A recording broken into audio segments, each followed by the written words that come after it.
folks. Welcome to what we know will be a delightful evening with our lecture on allowing our landscape to work for us.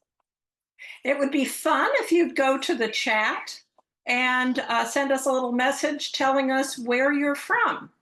In what town do you garden? I garden here in Wayland, Massachusetts, where it's been very soggy. And we're going to wait a couple more minutes to make sure that people are able to get into the webinar. Okay, I think we'll begin. Thank you for joining us this evening. We are Metro West Climate Solutions. Our mission is to inspire healthy, sustainable communities by hosting programs that provide us with the knowledge and tools for bringing about solutions to the climate crisis. Metro West Climate Solutions is a local partnership of organizations and congregations, including First Parish in Wayland, First Parish Weston, First Parish Lincoln, First Parish Framingham, CFREE in Lincoln, Energize Wayland, Sustainable Weston Action Group, and a growing list of communities and individuals. We are very pleased that we have Marie Chiepo with us this evening. She is a very experienced native plant designer and horticulturalist. And this evening, she's going to use case studies to explain how to work with nature while you're creating beautiful landscapes with maximum function for the living beings that share our garden.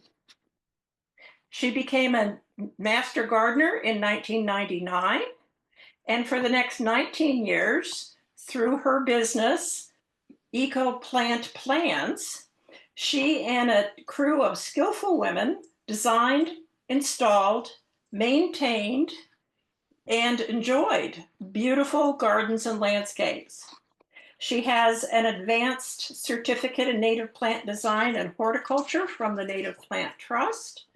She's a member of the Sustainability Committee at the Association of Professional Landscape Designers and became certified as a landscape designer through the Garden Federation. We're very fortunate to have a person of her knowledge and expertise with us this evening. And we know that you'll enjoy our evening together, and there will be time at the end for us to ask Marie some questions and learn tools that will help us be more successful gardeners. Marie? Thank you. Thank you, Jean. Jean and I have been talking back and forth for 3 or 4 years now. She always struck me as being a mover and a shaker, and in her tenacity, she has me here today speaking with you all, which I'm very grateful for. So basically, what I'm going to discuss with you is how we can allow nature, as the title says, work with us in the landscape. And it's something that I think doesn't come naturally to us because of how we traditionally think about landscapes in our gardens. So let's dive on in and see where we go. So I would like to introduce you to my clients. My other clients are paying clients. These aren't, but these are the beings that I enjoy very much, trying to facilitate to be on people's properties and to care for our gardens. I'm also an accredited organic land care professional, and I have to say, with that mindset, I have been able to view nature in a very different way, in a different lens, that involves how it can help me as opposed to what I do to it or for it. So what tasks can nature help us with? Well, this is more than what I just put here. I can guarantee you that. But really, if you look at it, many of the tasks that you're seeing are things that we oftentimes are involving ourselves with in the course of a weekend or during the week or what have you.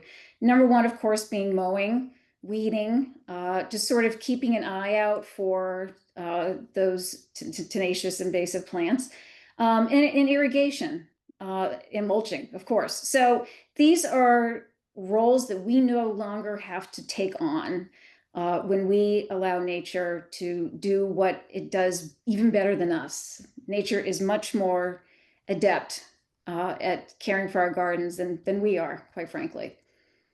So just for purposes of where I stand, if you will, with the native plant definition, uh, I really focus on the evolutionary history and the co-evolution of wildlife with plants. So, as my friend Trevor Smith says, it's the simple and original recipe, is what I view as a native plant. I'm not going to, I try my best to get as eco-specific as I can with my plants. But as you all know, it's not as easy as we would like. And that's a whole other talk at some point if you would like. But it can be a struggle. So our cultivars and our nativars are plants that basically are man-made. So imagine a group of people in a room coming together and saying, okay, what is it that people are asking us for? Well, this shrub normally gets to be 30 feet tall. People don't like shrubs that big. We love these flowers on this shrub, but we want something that's smaller. So oftentimes I hear from people, I would like something that's, of course, easy to care for, that's small, retains its shape. And one time the person said to me, I would like something that blooms throughout the entire season, doesn't drop any leaves, doesn't do anything. And I basically, in a nice way, in a humorous way, said, well, I have a bird bath that I can sell you, because nature does what nature does. It grows and changes. So our cultivars and our nativars do have a role in our landscapes. What I focus on is the ratio of straight native to non-native. So I do try with every project that I undertake to have a 70% straight native ratio to non. And also, not every cultivar is has equal value, basically. So what we do know is that our generalist species, our insects and so forth, oftentimes do utilize our non-native plants. The issue comes in more along the lines of when it comes to the sustenance that our insects need and that our wildlife needs.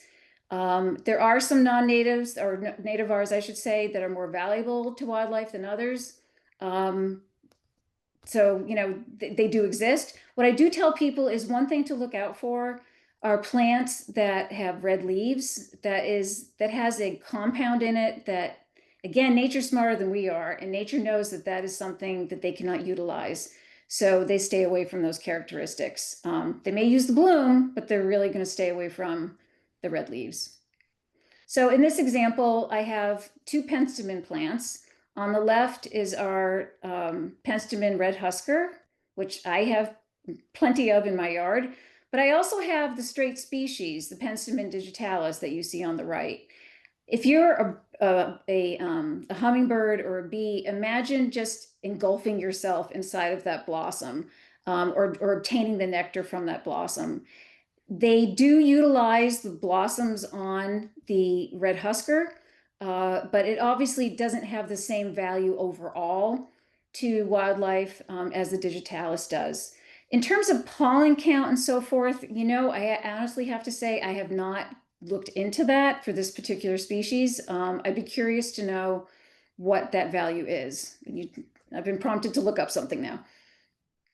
And we all know about the horrible declines that are happening, whether it's through habitat loss or the use of chemicals in the environment, that we're really seeing a decline in our birds and our insects that we see in our own backyards. I oftentimes hear from people, where are the, where's this bug or that bug? I don't see this bird anymore. So there is a loss, but that doesn't mean there's not hope. There certainly is hope.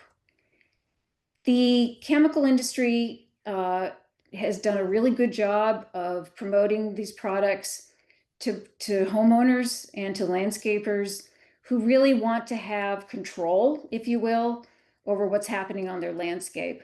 And as many of you, I'm sure, are aware, that these are not healthy for our landscapes. These are not healthy for wildlife. You put, a certain chemical on your lawn, and you're not going to see butterflies. You're not going to see birds. You're not going to see a lot of wildlife because they know better. Unfortunately, our dogs and our children do not, but they know better. So benefits to the ecosystem with native plants is, again, much more than what I have written here. But just to give you a sense of, what we want on our properties is more biodiversity. And what do I mean by that? Well, a lawn is a monoculture. So it's a plant that is just one type of plant that we have on our properties. Biodiversity is a collection of plants that obviously that are diverse in their species, in their function, and so forth. And the best way to increase the biodiversity of wildlife on your property is to increase the biodiversity of the plants on your property, of native plants. So I'm sure you oftentimes hear about this word biodiversity. It just, it's hard to understand if you're not familiar with it. So that's what that is. And also the genetic diversity that we look for in resiliency. We all know that climate change is here. And as I say to people, it's sort of an insurance policy, having genetic diversity on our properties, because things are going to change. And of course, we know the benefits to us. They make us happy. They also make our lives, and I'll get into this more deeply, much easier in terms of the maintenance that we have to undertake. It brings in the good insects that take care of our plants, that reduce the diseases and the infestations that we experience. And it does an amazing job of improving the water quality, the groundwater and so forth, on our properties. So an ecosystem is a family. It's basically a family that works together for the purpose of staying alive. That's what it comes down to. And they can't survive or live as well without the other species, without the other form of life. And we are included in that form of life. We are a part of that ecosystem. So when I design, I'm not just designing for the birds and the bees and the ants and so forth. I am obviously designing for the people who want to sit there and enjoy it. But again, we can have a real positive, wonderful role in helping these systems to come together and work really well and efficiently. A symbiotic relationship exists in nature all the time. I'm sure you're aware of the birds that eat the berries in the fall before they migrate. Same thing with the butterflies. And we also have in our root systems of some plants, in the middle photo, those are nitrogen fixing nodules. So these plants provide nitrogen in the soil, and in return, they receive nutrients and water.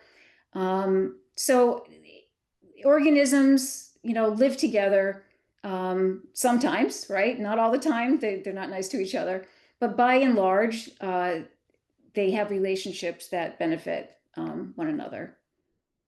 Another term I hear a lot is sustainable. This is sustainable, that is sustainable. And I just wanted to sort of give you my succinct view of what sustainability is in terms of on a property. And what basically it comes down to, what does our landscape not need from us? What can it do to stay beautiful and healthy without us irrigating and feeding and just providing all of these inputs all the time? So that's a huge goal of mine when I design and when I plant, is to, in the long term, the trajectory is going to be sustainability. These plants, this landscape is going to require minimal inputs going forward. It's more or less of a closed loop system. So what they do on our property, this might be a bit redundant, but it really, I'm honing in on what they do for us on our land, right? So they have a huge impact on our soil. We look for different root systems that behave differently in the landscape, and I'm going to get into that. But really, it's to some people it can be intimidating when they hear about native plants, but it really is a simple process that, when you think about it, it makes a lot of sense. So what I say to people oftentimes when they just ask me is, what's my first step? And I always ask people about the exposure that they're of the area they're talking about. How does the water move through your property? Is this, garden or space at the bottom of a hill? Um, I suggest to people strongly that they test their soil, because that dictates a lot about how successful your garden is going to be. And doing a little research here and there, just finding out, if you don't want to have to undertake a huge project, which plants can provide me with some of the most ecological value in a certain amount of space. And of course, we're looking for things that we enjoy, right? We want to see different sizes and shapes and colors. And as I said with the bird fountain is, our gardens are dynamic. They're living things. They're not static. And always choose plants for the site condition as opposed to altering the site to fit the plants. That's one reason why I really encourage people to, sort of analyze the site that they're thinking of working in. This plant, the Liatris, would not do well, in a clay soil, in the shade and so forth. So it's just important to do your research and know what the needs of each plant are. There is a native plant for every condition imaginable. So just so you know, they're out there. And also mimicking the ecosystem. So what I also say is, I design from the bottom up. My approach is, I want to know, first of all, what that soil is like. What is it, what are its capacities? What's the pH level? What else is growing around it that might indicate to me what kind of plant would do well there? So if I have a holly that has been there for a long time, there's a really good chance that that soil is acidic and has a fairly loamy texture to it. Those are, just reference plants that we look for. But I really encourage people to start from the bottom up, because that's, again, what's going to give you the success. So I also ask the question, what is the difference between soil and dirt? I have a friend who's a soil scientist, and I'm always being told, and it's true, that the difference is the soil has living organisms in it. So it's basically living soil. It has, the organisms in it that rely on one another and rely on the soil that they're in, and the nutrients and the water that comes down in order for them to propagate and care for the soil. So we always want to be looking for living soil when possible. And also texture is incredibly important. I moved from Needham 4 years ago down to the Cape, and I can tell you it's incredibly different down here as opposed to up north. So there's some plants from the north that I can grow down here, and there certainly are ones that I've had to give away that I knew were not going to survive in these conditions. And of course, we have clay soil and silt soil. The best soil for a general plant is sort of a loamy, sandy loam soil is optimally what you're looking for. And what I'm talking about with the soil is, and the living beings in that soil, is what you have when you care for your plants, when you don't put chemicals on your grass, when you don't put chemicals on your property. This web is amazing. I have not seen, an unhealthy plant that was beautiful. So if you have a plant that's going to be in the ground and it's going to be really unhappy, it's not going to be a happy plant, and you're going to wonder why it didn't do well. But this is the basis of life for so many things, but particularly, our plants and the organisms that rely on them.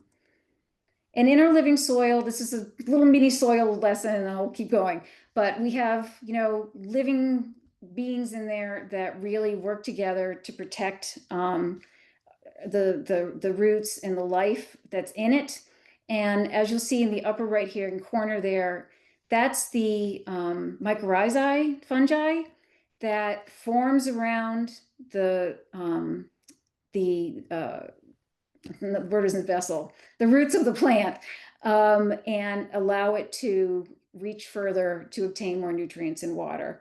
So, and those are the hyphae themselves in the bottom photo there. And so these mycorrhizal fungi have really important roles. And I'm just sort of giving you the highlights of soil, what's so important about it. But it does help with plant stress tolerance, and it helps to keep the plant healthy, as well as the soil. Healthy soil builds and maintains the soil structure, medium and energy source, for biological activity. So it really, again, I could give a whole talk on soil, which I'm not going to do today, but I can't emphasize this enough. That we oftentimes go to a nursery and we see these beautiful plants and we want them, and then we bring them home and we plant them wherever we think, is full sun, and they sometimes don't do well. And also compaction. Compaction is a huge issue that most of us don't think about. But if you think about a lawn with how oftentimes they don't do well, oftentimes it's because there's no air and there's no ability for the nutrients to get down into the roots of the plant. So compaction is another huge issue. And our roots, again, erosion control, they absorb the water. They're responsible for helping the structure of the soil. And without the roots, we don't have a living plant.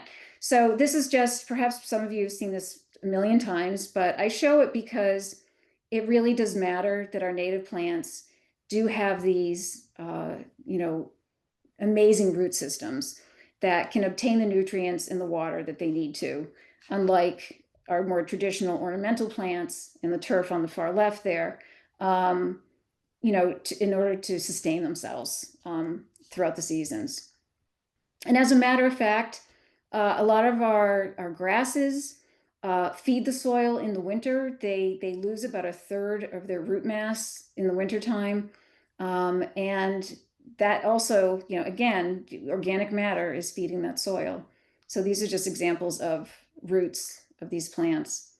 So what I oftentimes do is I think about the root systems. This might be too techy for you, but just quick review. I try to have different types of root systems in the ground. One, for weed control, but two, for, having different strategies in order for plants to obtain the nutrients that they need. So our butterfly weed plant has amazing tap roots that reach way down and are able to obtain what they need. The same thing with our New Jersey tea shrub, which I can't say enough about. It's an amazing plant. And then, our fibrous, deep roots of the little blue stem, which, adheres that soil in place like crazy with those clumping roots. But it's important to have these different types of root systems in the ground in order to form these root communities, in order to have these natural communities that we are trying to create. So in the traditional design, we have little soldiers that are all lined up, and this is how we think that things are just going to line up and they're going to survive independently. And like people, plants do much better together.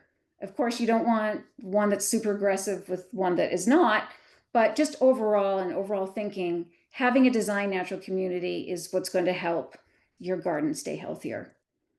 And also asking yourself, how does the plant spread? A lot of people get into trouble when they don't consider how aggressive a plant is, or whether with the strawberry, for example, is it going to, cover all these beautiful plants that grow low to the ground? just being aware of how a plant spreads or reproduces is just more information that you have, and knowing that what you put in the ground is going to do well. And this is a slide that I put together for a group. Just basically, the aggressive colonizers that we have out there, these are all really important plants, very valuable in our landscapes. But something, again, if you have a large area and you want something to cover it, fairly quickly, these plants are great for that. If you have a small garden, you're not going to want to be putting these plants in there, because in time you're going to be frustrated and you're going to be pulling them out because they're just going to be taking too much space. And these are more examples of these plants that are incredibly valuable, but there is a right plant for the right place, and I always add right purpose. But to not be frustrated and to not be disappointed and to have more work come your way, it's important to think about how the plants spread. And as I showed you, those nitrogen fixing nodules, we have plants that are great, oftentimes members of the legume family that do that. So when I'm designing, I usually try to find a plant that will fix the nitrogen in the soil, which of course benefits all of the other plants that are there. So one of the properties I wanted to cover with you was this meadow in Wareham, Mass. And it was completely covered with Kentucky bluegrass, just European grass. And the homeowners, who are a bit older, were really anxious to see life on their property. And so we created islands for them. We did a lot of scalp mowing, a lot of prep work for this time. But we, created these islands so that they would have an opportunity to walk through them and to be able to see the plants.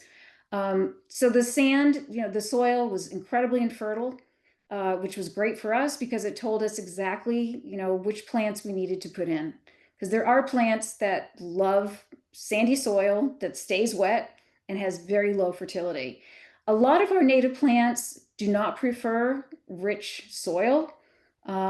We sometimes overdo it when we feel we have to be feeding our plants all the time.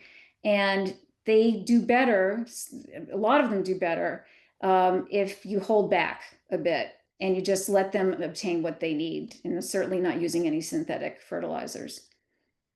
But we used plugs, so we knew what the soil was, we knew what the conditions were, and we came up with a list of plants that we would just, have different plants on each pod, right? And basically in time, the goal is that these plants are going to, through their rhizomatous roots, through their seeds and so forth, they're going to spread. And there's a whole management plan associated with how we're doing this, which I won't go into. But the goal is that we're going to have these plants, spread out over time. And we'll have the pathways, but we're going to probably, have them a bit more narrow. So one thing I always do when I start is I think about what ground cover I want to use. Ground cover is incredibly important. It's hard to put in after you've put in the bigger material. Sometimes it depends on the site, of course. Sometimes it's easier the other way. But one of my main goals is I want to cover that ground for many reasons. One, of course, is to keep the weeds out, right? Where there's no sunlight, you have less weeds. Where there's shade, you have less weeds. And also to keep the, protect the soil, feed the soil again with these roots, and that in turn, feed the plants, the other plants that we're putting into that landscape as well. So these are plants that will cover the ground quickly. They already are. I unfortunately don't have time to put in the follow-up photos right now, but they're doing a beautiful job of covering the earth, because when the earth is bare, it's going to fill it with something. It's always going to fill it with something. So it may as well be something that you want, that's going to provide for the property. So these are some examples of plants that we used. What you can see In the foreground is the blue vervain that was very happy last year. Last year was our first full year after having put in the plugs. You can see the hibiscus in the foreground, the cardinal flower. Unfortunately, it was really sunny, so it bleached out a good amount of the photos, the plants in here. But I gave you a list on the right of, these are plants that love to be wet, that don't love to have a lot of food, if you will, and that, can tolerate being in the sand because that's where they drain well and that they're fairly infertile. Also, plants as the Pacra that are ground huggers, I think about. This is on my property, and I had to show this because you can see on one side, this is like year 3, I believe, of this plant. It's growing beyond the fence, which is great for me. I love the fact that it's doing that. It's gonna, again, keep the weeds out. I also think about a variety of forms, sizes, and flower shapes to attract, again, the more biodiverse wildlife. We have birds and insects that prefer certain flowers, certain shapes. And for our interest, we want different colors and forms and so forth. Also, having plants that have a decent leaf size can really help you in keeping weeds out. It shadows the ground.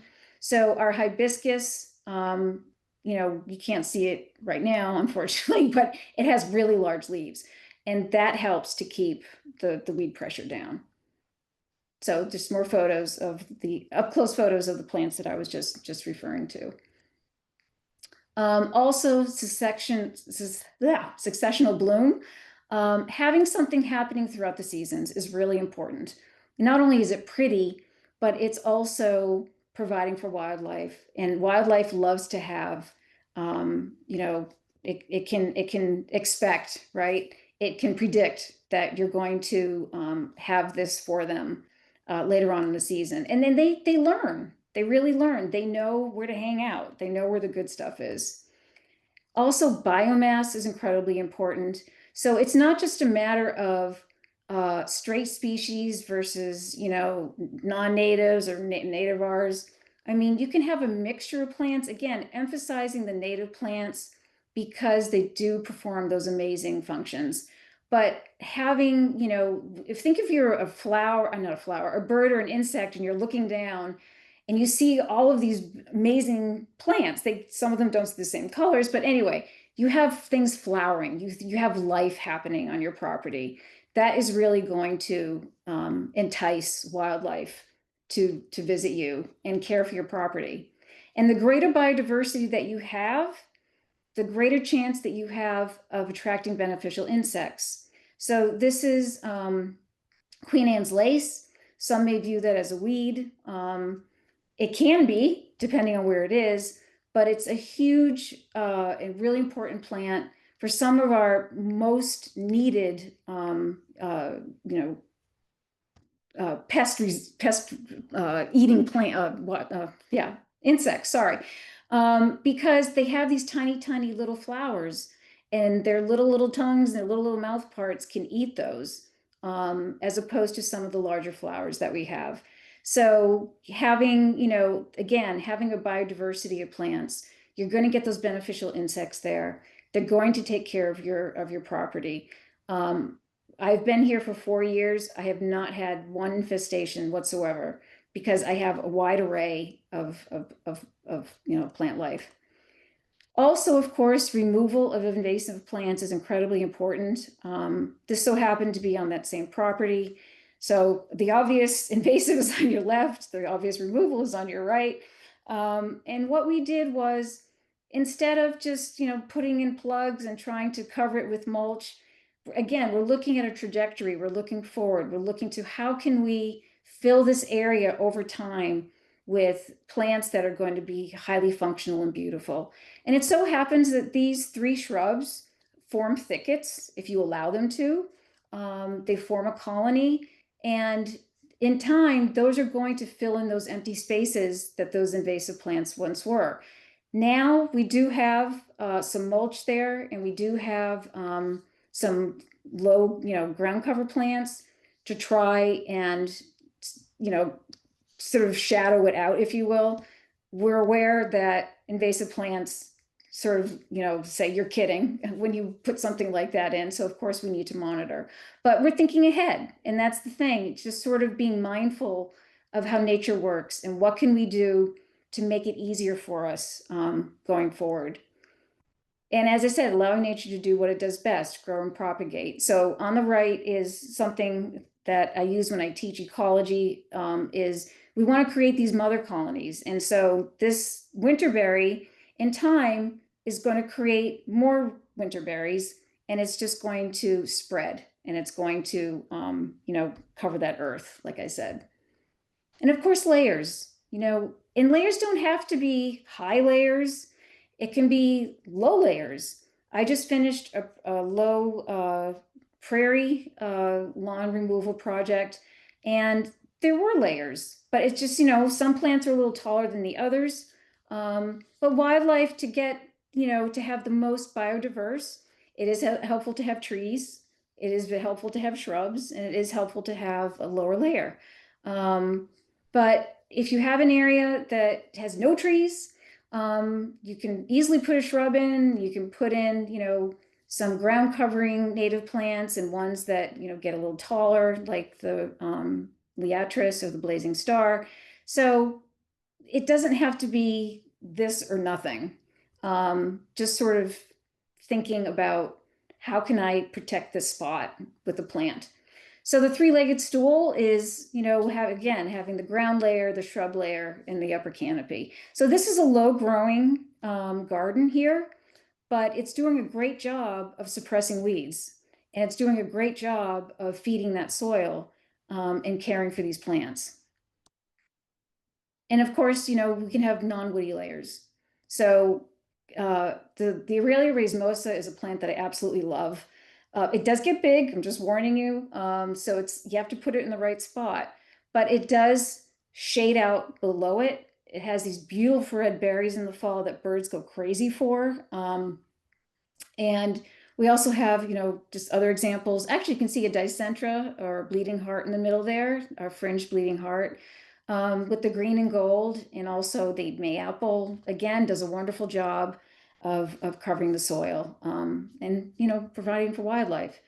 In Katuitt, it was a lawn removal project. And basically, again, my goal was biodiversity, creating layers, providing for the soil, and having something happening, as much as possible throughout the seasons. And I didn't want something that was going to get huge, so I kept things to, about 3 or 4 feet tops. And I wanted to have, again, interest throughout the seasons. But my other goal that I had was those roots were going to hold that soil back. They were going to do that job for me of, feeding the soil, keeping the weeds out, keeping the grass out, and what have you.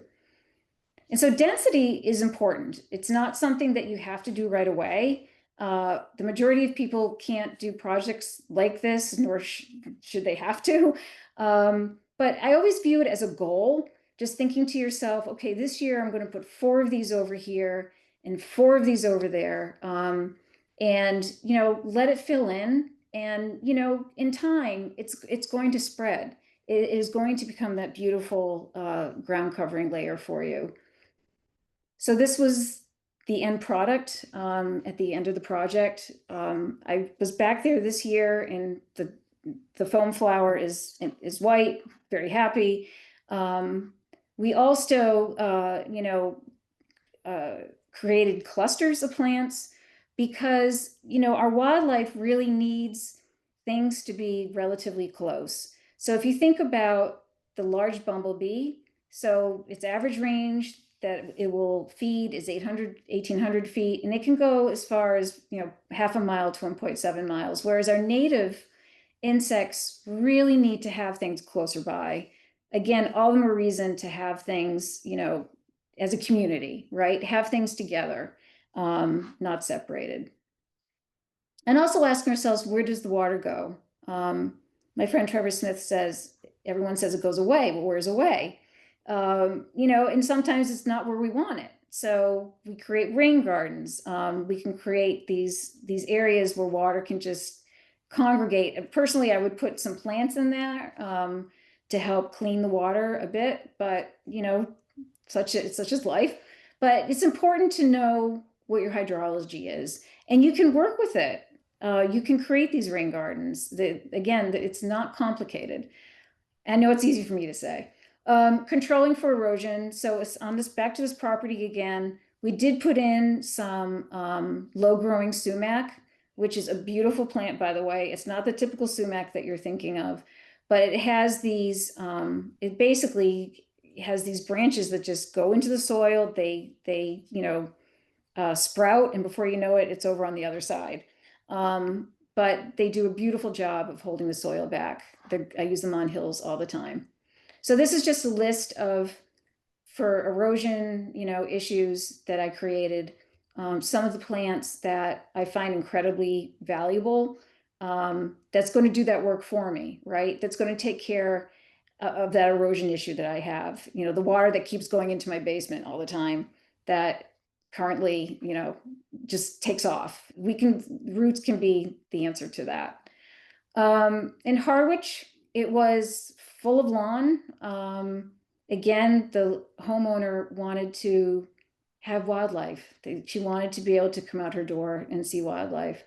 Um, so we kept some portions of the lawn there, but we reduced them to pathways, and we removed lawn and enhanced it with native grasses, native shrubs, of course, some non-natives as well. There's these beautiful hydrangea that we thought, sitting on that bench looking down to the water, who doesn't mind being surrounded by beautiful hydrangeas.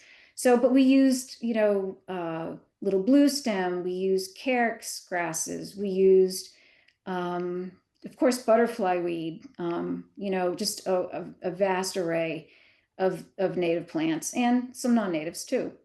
But this is a small list of what we used there. But this was the soil that we had. And then you talk about sandy. This was the soil that we were working with.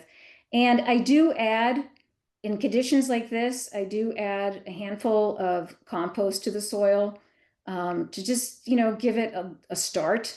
I will not do it after this. We will water, consistently up through the first month, of course, lowering the frequency as the weeks go by. But we planted this last fall. At this point, if in the summertime, I would not water it. And we didn't water it in the spring either. The roots are doing the job. So again, continuous bloom, flowering plants, trees, shrubs, grasses. Grasses have a really important role on our landscapes. They provide habitat, and I'm talking about the native grasses. They provide habitat, beauty. They flow through our gardens. They take up space. So hint, hint. They take up space that can take just again, let's keep these weeds out. Let's reduce the weed pressure. And we have beautiful options for shrubs. These are only three that I can think of, or that I put on here, I should say. But just absolutely beautiful shrubs that in time, get bigger, grow. And for people who are getting older, it's understandable that they're wanting to move towards less perennials, fewer perennials. And I will suggest, let's go for shrubs, let's go for grasses, let's go for some perennials. But if it's easier for you to take care of your property with more shrubs and trees, then that's great. Sort of working with where you're at the time. So the lawn reduction project here was also in Wareham on a beachfront property. And we did use a sod cutter for this because we didn't have a lot of time. I do not till because I do not want to upset the microorganisms that are already in the soil. I do have another method, which I will show you, and it's this one. So I do use Ramboard. This was my property when I first moved here, And I did not want this lawn under these trees. I saw an amazing opportunity for what could grow here. And so I put ramboard down that you can get at Home Depot. It comes in a roll, 3 feet by 100 feet. And I covered it with leaf mulch, not just regular mulch, but leaf mulch, because leaf mulch works its way into the soil and it feeds the soil. Other mulches will, but it doesn't have the organic, power behind it that leaf mulch does. And this is not a current picture, but this is what, it's much more filled in now, but this is what, it turned into. And at first I was thinking, do I have to dig holes? Because I did not want to dig holes. When I lived in Needham, I dug up 3/4 of my front lawn. Yes, people looked at me strangely. But I worked really hard at doing that. And when I thought about nature, like, what can I do with nature to make this job a lot easier for myself? I thought, oh, suppression, just covering it. Not with black material, I mean, with plastic material, because it's not good for the soil. The soil can't absorb the water, air does not get through, and you end up just creating an ugly mess, and then you can't throw the plastic out. So, but Ramboard is a great option, as is a sod cutter.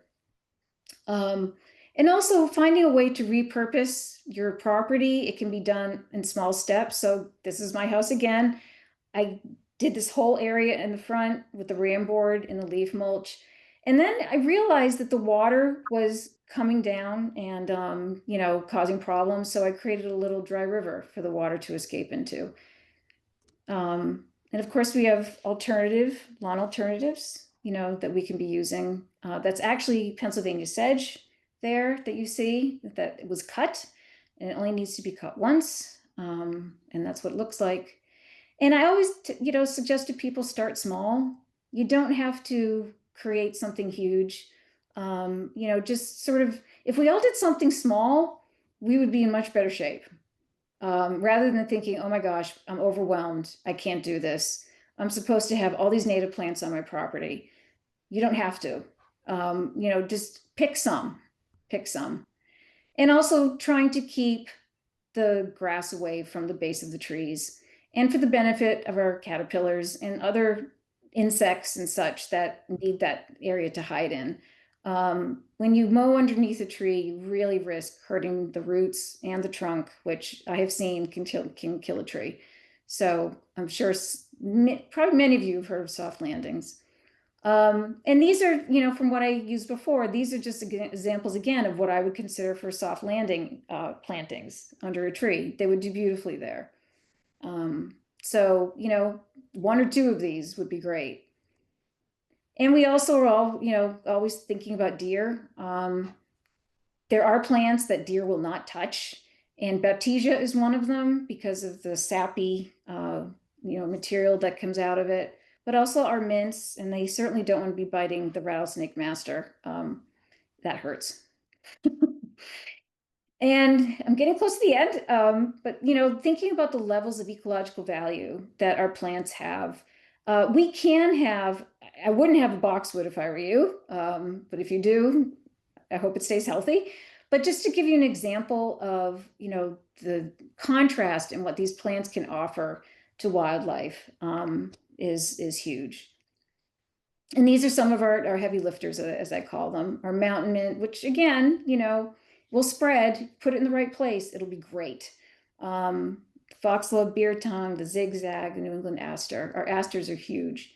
And our properties that are native do not need to be messy. It's a matter of, it's thinking about what that plant does when it grows. Improper siting is what usually creates a messy looking garden.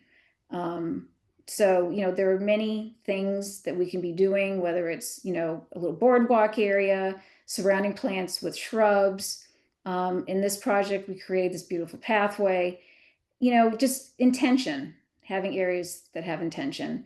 And also in sustainability, let's hold on to our seeds, rather than having to go out and buy all the time. We can certainly be holding on to them. And I'm running out of time, but I'm passionate about this issue, so that's why I keep talking. But these again are more of the plants or animals, both that are in the community. And I had to share this. This is a connection that, when we spend all our time weeding in the garden, and pruning and putting mulch down and doing all of these things, we miss these connections. And the hummingbird uses the hairs off of the fiddlehead ferns for their nests. Who in a million years would think of that? Someone obviously observed it. So, climate change is in our hands. And as I said to you, if we all did a little bit, it would go very far.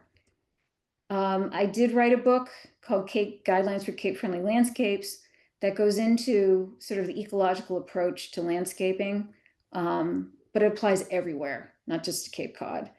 And just really quick, I've been working for years in the whole plastic pot issue. We're making progress. If you go to Native Plant Trust, bring your pots back, because Van Berkom takes them back and they go up to this facility in Michigan that reuses the pots, recycles them. And this was just a piece that was written in the American Gardener about the efforts that I've been making. And these are new containers that you may find at your nursery, which I'm very excited about. So, harness nature's power, use it to your advantage. It's there to help you. And I think when we view it as our partner rather than something to contend with, it changes the whole expectation. It changes the whole relationship. So thank you very much. I can answer any questions that you have. That was wonderful. It was Oh, good. fun to see that you and I like some of the same native plants. It's always exciting. We had a question here about bloom color and Mhm. production of bloom color and how it affects which creatures come into your garden. So, I mean, there's, some creatures can see certain colors, others can't. I mean, more or less what they are looking for is that central target area. So if you think about the echinacea plant, it has that large, nodule, if you will, in the middle that are actually, the seeds that they're attracted to. On the Queen Anne's lace, I don't know if people have noticed, but there's a red dot in the middle that insects can see. If you go up closely to one, you can actually see it at a certain time of year. And they can see that and they just zone in on it. It's mostly the leaf color that they somehow, know. I don't know really the science behind how they know that, but I just know that they stay away from it. Okay. Um, let's see. Uh, we had a question here about maintaining the health of chokeberry bushes, Mhm. that people are finding that they get infested with various pests. Can you talk about that? I wonder what the soil situation is there, or the circulation, air circulation. Yeah, A they lot of meant the times, go uh, ahead. mold or fungus. Yes, yep, absolutely. And if the soil is too rich, it's like any plant, it's going to be producing more than it wants to or that it needs to. So a plant that is having those symptoms is compromised. Some way it is compromised, and it's just now showing you that something is off. So what I suggest to people is to put your finger in the soil, one finger's worth in, see what the moisture level is like. Also, if you need to, do a soil test, that can never hurt. But there are also great resources out there specific to certain species for what could be wrong with it that you can access. I think the extension services have great resources that people can punch in chokeberry. These are the symptoms and see what the answer comes out to be. Yeah, thank you. I haven't had that problem with my chokeberries, but now I'm forewarned. Yeah. Let's see. I have a question here from somebody who lives on a very small lot that is very hot, with, I imagine, probably a lot of pavement, sidewalk, driveways around it, and would like to know about things that will grow in small spaces and endure summer heat. Oh, goodness. So your butterfly weed is wonderful. So Asclepias tuberosa. Um, oh boy, let's see. That shrub that I showed you, the New Jersey tea, does beautifully in hot, dry conditions. Um, just running through my list. What do I have in my yard? I mean, there's a plant called Antenaria or plantain pussy toes that the Native Plant Trust does have in the spring, but it's beautiful. It spreads out slowly, and it has these beautiful white flowers in the fall. There's some of the earliest sources of food for our migrating insects, and birds. Um, Lupine, of course, is fantastic. You don't want to have a rich soil there. So if you put a soil in, you of course have compost, add some compost, but you don't want to add a ton of compost. You want to make sure that the water drains well, because those plants that are really drought tolerant typically don't like sitting, in wet conditions. They need that water to drain out. And again, online, there are tons of options. The Audubon Society has a great website. Xerxes has a great website. Just punch in your area code and put in the conditions, and it'll spit out a list for you. But they can take those hot conditions for sure. Right. Um, so I have a question here about rabbit control and any special techniques you're using, especially down on the Cape where you do so much work. Uh, Yes. Tricks for rabbits. So there are some plants that rabbits don't love. That doesn't there's no rabbit proof plant, probably other than that rattlesnake master.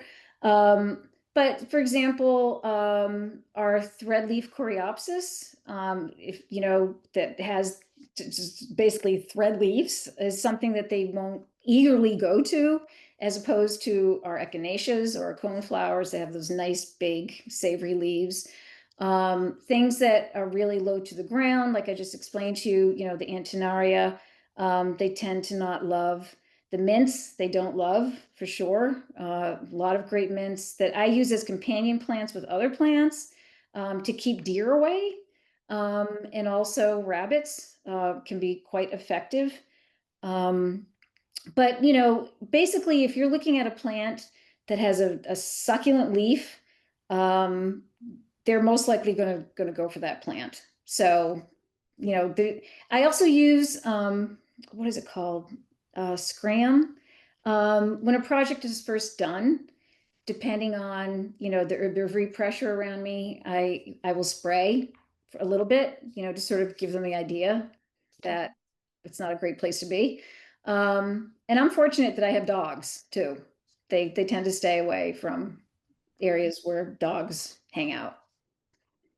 So, but if I had an answer, I'd be a billionaire. I knew which ones. A really great question. Lots of us who are newer to native gardening and the sort of relaxed filling the land type of technique of planting that uses minimal or no mulch, we're using plugs for the first time. Oh yeah. Not much about working with plugs. And we have a question here. It concerns, how do you determine the distances between plugs? And how do you figure out if you've made a mistake and you've got your plants actually too close together? Could you give people using plugs for the first time some guidance about decision making? Sure.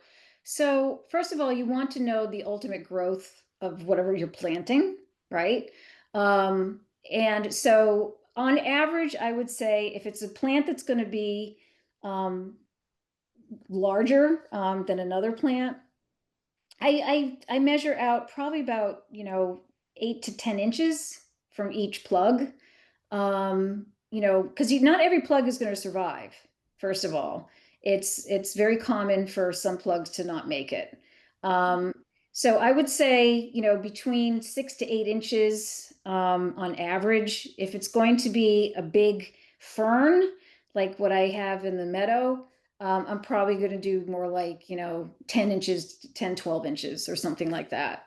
So, and I like to alternate them. So I like to do it in a triangle, so that they're not directly next to each other. So they have some room to grow, and they'll fill in those empty spaces. The other thing with plugs is watering.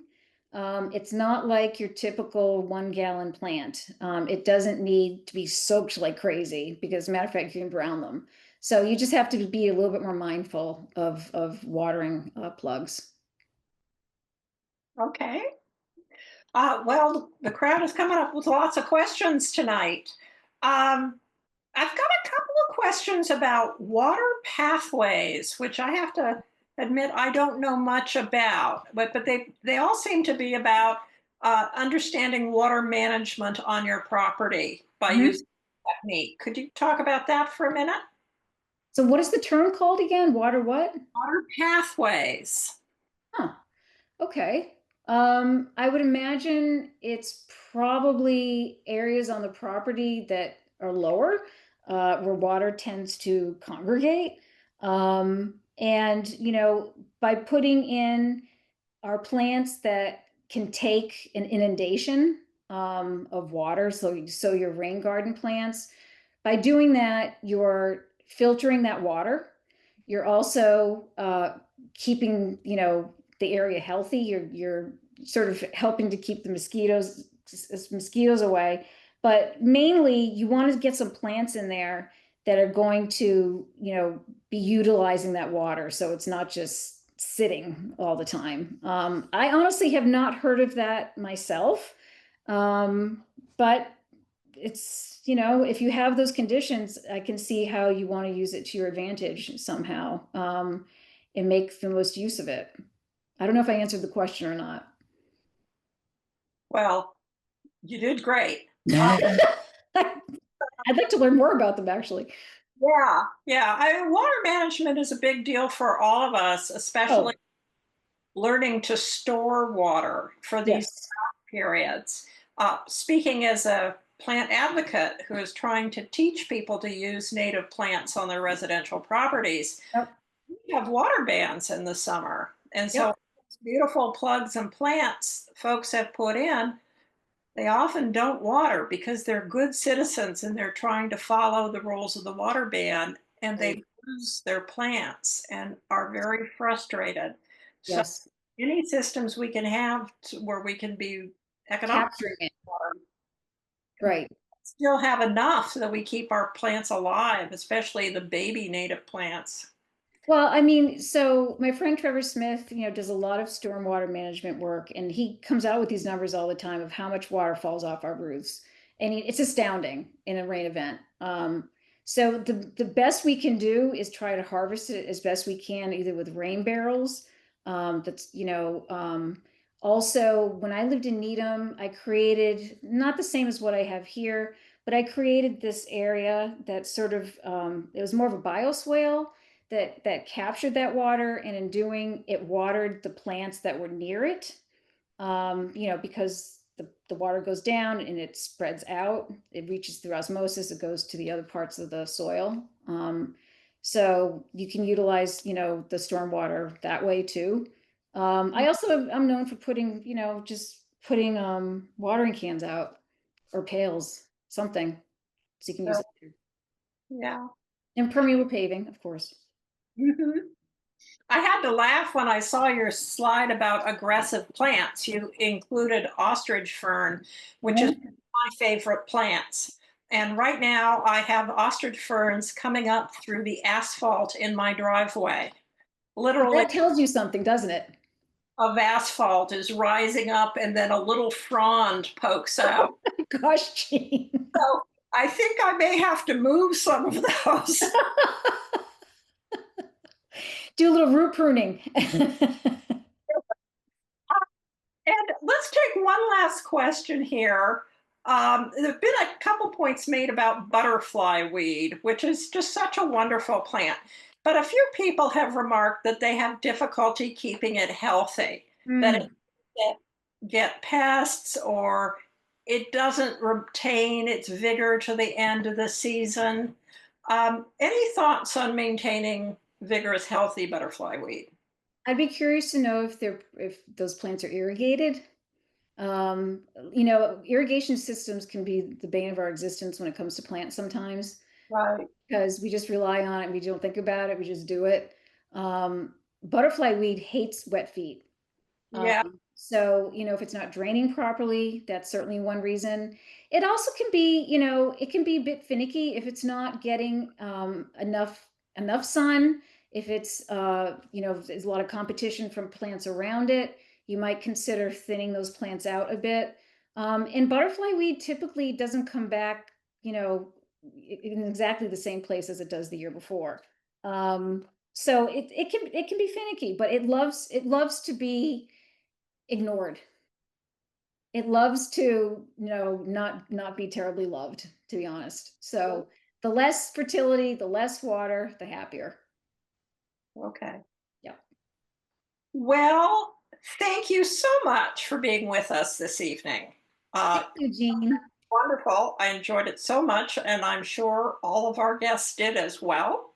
And hopefully, we'll be wiser gardeners now than we were a couple Yes. of months ago. Uh, Cover that ground. and I hope that we'll all run into each other at some native plant nurseries sometime soon. Absolutely. Absolutely. Sounds good. Thanks, And everyone. to all our guests, thank you for being with us. We look forward to attending our future programming and get out there and enjoy your garden. Good night, all. Thank you. Bye. Bye.